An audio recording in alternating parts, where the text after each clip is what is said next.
Assignment 3, Race, Class, Access, Gender, and Equity by Drew Walter. My first issue is broadening the views of social justice and teacher leadership, addressing the LGB issue in teacher education. This article was found in the Issues of Teacher Education, Fall 2010. The cause for concern. Harris Interactive and Glenson reported that 82% of lesbian, gay, and bisexual students have been verbally or physically harassed. 10% have been assaulted, and students who reported having homosexual or bisexual feelings were at greater risk of violence. There is much inequality around sexual orientation. Maintain the system for reason that limits schools' ability to have greater success with the LGB students. Some teachers may reflect their biases from family, religious, and cultural lessons they have learned about these types of students. Teachers should be the change agents for acceptance of the LGB community. You need to increase success for all students. Teachers must include this in their curriculum, opportunities of raising self-awareness of personal beliefs and assumptions about other cultures before teaching it in their classroom.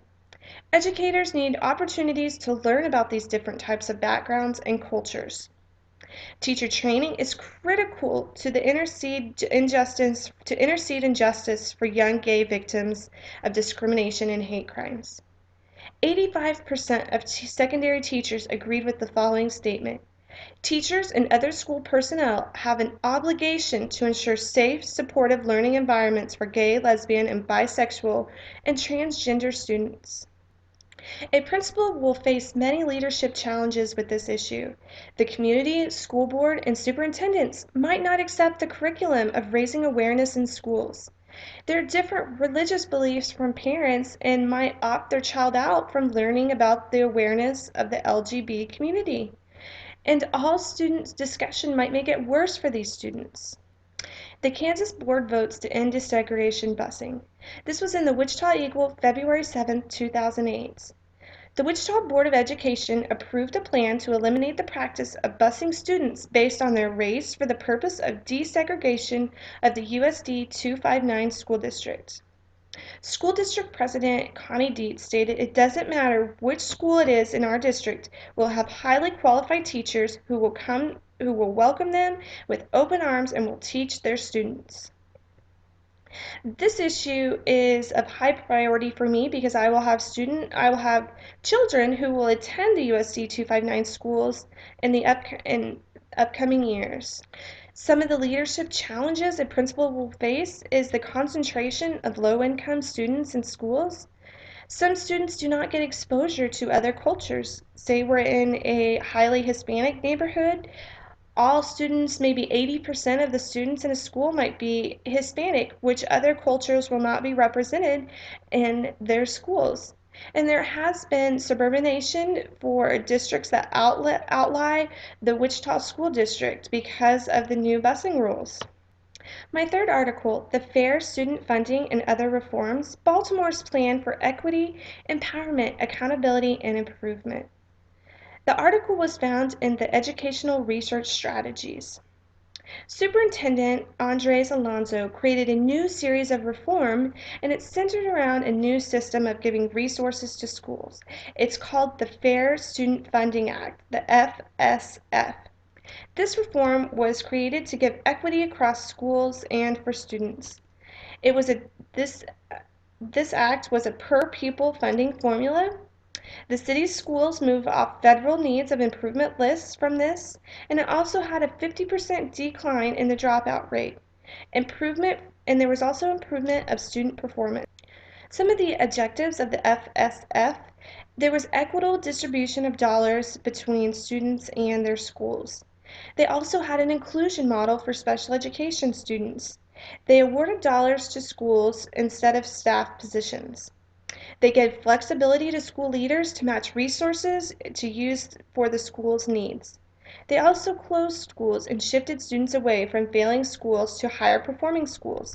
It shifted about 8,600 students. There was also the removal of principals that were also in failing schools. Some of the leadership challenges that this faced: there was community outcry for the closing of schools. Students were being bused all over Baltimore from their schools that were closed down to schools that were supposed to be better. Educational deserts were being created in the city where low-income and minority students lived. With these school closings, neighborhoods were emptying out due to the closed schools. Also, special education dollars were included in the formula, which is very risky given the court mandates and federal penalties associated with special education money. This district, if they do not put enough money in special education from the federal government, could lose that money and not get it back. My fourth article is the disproportionate representation of culturally and linguistic diverse students in special education. This is a big problem that is nationally known. This article was found on LD Online. The overrepresentation of culturally and linguistically diverse students in special ed has been an issue for over the past 30 years. The Individuals with Disabilities Act, IDEA, enables all students with disabilities to a free, appropriate public education, which is called FAPE.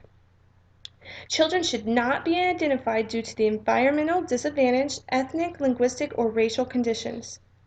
Nationally, some ethnic groups continue to be overrepresented and disabled.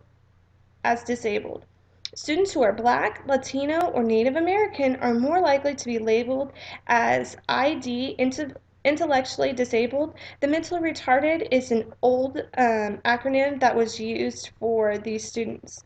And they're also over-labeled for seriously emotionally disturbed. Measuring this problem, the dropout rate is 68% higher for culturally and linguistically diverse students than for white students.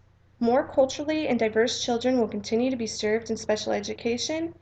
African American children in poverty are 2.3 times more likely to be identified by their teachers as being ID intellectually disabled.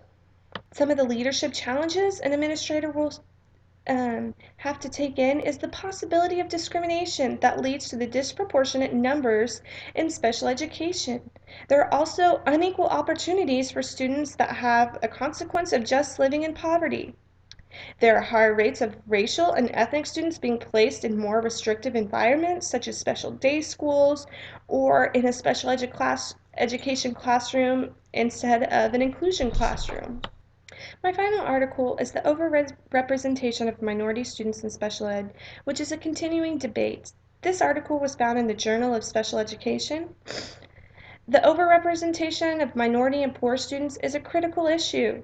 60 to 80% of students that are served in the ID programs come from Latino, African American, and Native American groups. These students come from broken, disorganized, and inadequate homes. And this article is much like my last because there's so much information that regards to this topic in special education. Measuring the problem. In California, there was an overrepresentation of Latino students in the ID, SLP, which is speech and language, and the learning disabled classrooms. When districts have a large number of minority student population, there is always a greater number of minority students in special education.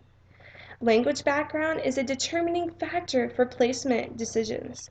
Latinos reported to have learning disabilities due to limited English proficiency. There are a lot of vernacular variations of English among African Americans, which could explain some overrepresentation.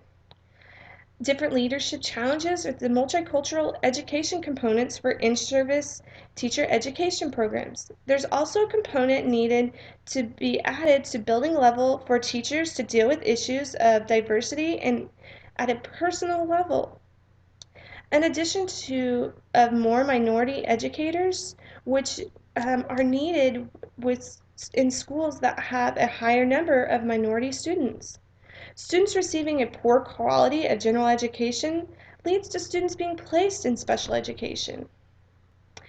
When becoming a special ed director, this is going to be one of my biggest leadership challenges within my district, to have to deal with these different issues that affect students in special education.